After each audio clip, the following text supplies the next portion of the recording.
fantastic network of people who were passionate about Kannada language films and who were ready to spend their money on them. So when it came time to make your new film, you said you wanted to crowdfund it and use the fact you built up these thousands of people who were fans. So initially we talked about the typical crowdfunding platforms, and I don't know how many people are familiar with this kind of trend, but there's the Kickstarter and Indiegogo and these sorts of things. And they take a large percentage of your money you raise, and if you're not in the US, and recently Kickstarter now has a UK operation, you have to have your money put into a US bank account and then moved over to India, and you lose another big chunk of your money on that process. So, I'm right, you had everyone just transfer money directly to you.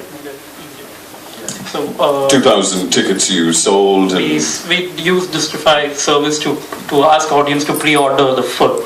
So audience, it was easy with their system was in place. So I would just put my trailer and people get to go to our website, choose whatever pre-order they want to do, and then order the film. Do you think it made it easier for you, having been in the mainstream, having made the film that you made before Lucia? Did that make it far easier and quicker to kind of get it going, get it off the ground? I think so, because my previous film was a little popular. It was a romantic comedy. It was a blockbuster hit, yeah, wasn't it? It was a hit, but we had songs and we had shot it in nice locations. So that's an easy way to reach out to a lot of people, especially the Indian audience.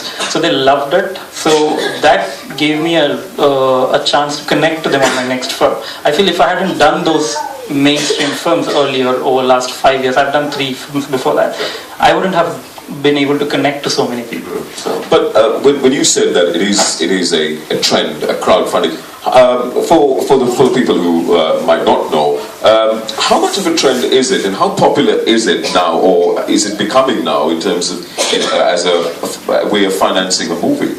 I think if you look at what's happened in the US with Kickstarter, that the first year that people started using it, it was seen as a kind of minor trend that may provide some use to some people, but in its second year it raised more money in the United States than the National Endowment of the Arts.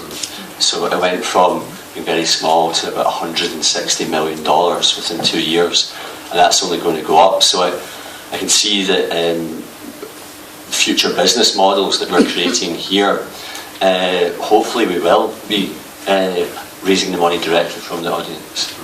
And how popular is it, do you think, in India, and particularly in the Kannada film industry? A handful of films have tried it as of now. That's it. And they were all very community based. Like they were mostly art films or something to do with.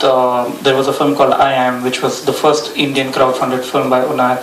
So I think this is, I would say, the first mainstream film which would be released on a mainstream scale as well, which was crowdfunded. So everyone's still discussing, talking. There are lots of laws regarding taxation and everything. So all that's going to get clear in the next 1 or 2 years, I guess. So. And obviously, just kind of going back to your motivation in doing a film like this, I know you've spoken extensively about the decline in the Kannada film industry. The language, you touched heavily on the language, and obviously language is a main theme in the movie as well. Where do you think that decline kind of stems from, and how bad is it? How far gone is it, do you think? I think when our industry becomes a majority of businessmen and less of filmmakers, I think that's when this sort of a decline starts happening. I would say a film, at the end of it, is business. It has to make money, otherwise you can't make your next film. But somewhere I feel the filmmaker has to take equal responsibility in making sure that all of this has to go smooth. So if a businessman takes over and if he invests 2 crores, for him, if it makes 2.5, like the 0.5 is enough for him to show more profit than what a bank would give him. So he would ideally only look at working in that pattern. A filmmaker would try to reach out to audience, right? Try to say something, try to do something. So I guess these things have to go in sync. And it's quite a brave move as well. I mean, in a lot of ways, you're you're taking on the establishment from within the establishment. Is that an accurate way of perhaps describing this movie? It wasn't intended. I was just desperate to make a film, so I just wanted to make the film I wrote. And every time I came across a hurdle or a challenge, I would try to cross it. I was not really trying to fight the system. And they're happy, people are happy, they pour in. There are these really big masala films which are still made and they make lots of money. So I'm not trying to say you're all stupid, you all survive and let us also coexist. That's what we're trying to do. And you've also said that, speaking in Kannada, and, just kind of people socializing and people, it's often a cause of embarrassment for people to speak in Kannada. What's happened is we have a great literature, so people are extremely proud of what they've read in Kannada, especially even people of my age. We are the younger generation. What the films did in the last 2 decades at least, except for a handful of films, they have reflected a completely different culture of us. In fact, I hadn't seen a Kannada film staying in Bangalore for about 10 years. My parents wouldn't let me watch. So only it's like in 2006 or something, I started meeting people who were really smart and good filmmakers, but they were in a system which was not letting them really do something as good they were. And I started meeting people who were all like, we know good cinema, we have seen the world cinema, but Kannada cinema as such is not reflecting what we do. So I think, if you go somewhere else and if someone says, oh, so you are from Bangalore, I have seen Kannada films, it's bad. It feels as though they're insulting you, though you're not connected to the film in any way. I felt I had an opportunity, I had a chance to do something little, then let's just do it.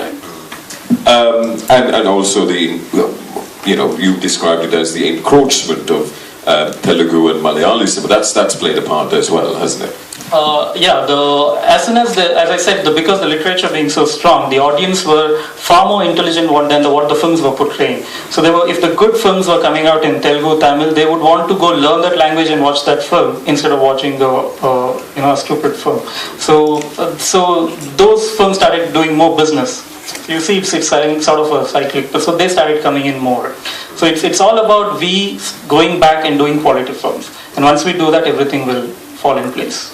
And also the other thing about the film is that it's not only crowd-funded, but also the talent involved are professional, semi-professional. How would you describe them? And give us an insight about the actors as well as the backend staff. So as all films, I don't know how it happens here, but there is casting and all, but there is a lot of decisions made based on their popularity because it's business again. So once I decided this was crowd-funded and I got to know instantly that I could take risks. The business is the next part, but we could do something without having to keep those things in mind. So we started auditioning in every department. So every actor you have seen is mostly a first-timer in film. They all are good actors in theatre. And theatre actors were well-read, but who shied away from doing Kannada films because, again, it insulted their intelligence. So when I was doing this film and I showed them the script, they said, hey, this is good, we'll do it. So including the music is from a guy who was a software engineer who probably would have never been able to come into the mainstream industry the way it is, but because we were able to just listen to his songs and he quit his job and now he's got like 3 films to do. So and we also found there are about 4 male voice songs, and this guy used to sing in weddings. So that guy, the music director found him. He made him sing in the movie. We took about 6 months to train him to sing for the film, and that's why the film took like about 18 months. Because there was no producer there who would say finish it soon. So we just kept taking our time and we kept doing what's fun. So. Obviously, there's much to dissect in the film. It's an extraordinary film. It's a beautifully made film as well. But Siddharth, your background is in advertising, I believe. I'm an engineer primarily. Engineer primarily, and you run an agency as well. I run a production house, yes. Right. Production house, yes. And how much of your kind of main work influenced your cinematography here? I think the cinematography evolved with the story. When Pawan narrated the story to me, it had like a lot of dimensions to it. It had like 3 parallel tracks. So we had to figure out what kind of color tones had to be given to each track so that it can be differentiated.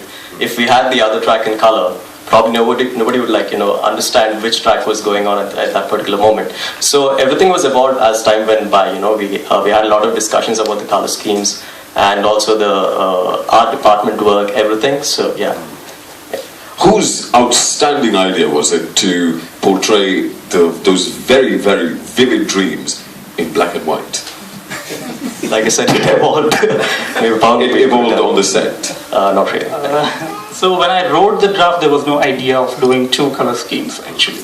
When we actually shot the whole of the projector, the torch guy, so that was shot first, and then we gave the actor about 2 months to put on some weight and lose some hair and all that. In those 2 months, we were trying to look for the right locations, and because it's a crowd-funded film, we didn't have much budget. We couldn't just choose a location and say, okay, take some money and give it to us. So we had to go beg and say, okay, will you give it to us for a day? And someone would say no. So getting those right locations, we were taking our 5D camera, which is what we used to shoot the whole film, and we were looking at those locations, and we didn't have an art department because we didn't have the money to get them to do whatever we want. And in color, it was really looking bad. And in the same time, I was also editing the other part, the other dream, the whole torch track. And we kept thinking, oh God, it's so colorful. The whole film is so colorful. And at one point, I felt if the film hero has to be dreaming, then he has to dream about everything that he doesn't have. And then I went back to the scripting, and I thought, what if he has this, just tweak some scenes, and then the black and white not only helped us with the look of the film, because suddenly when it's black and white, it's elegant.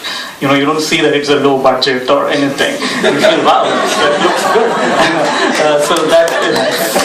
So that looks good. Secondly, it also added a completely new dimension to the film. That's terrible motivation to making it in black and white. I mean, before I forget, I'm just that the whole terrible motive.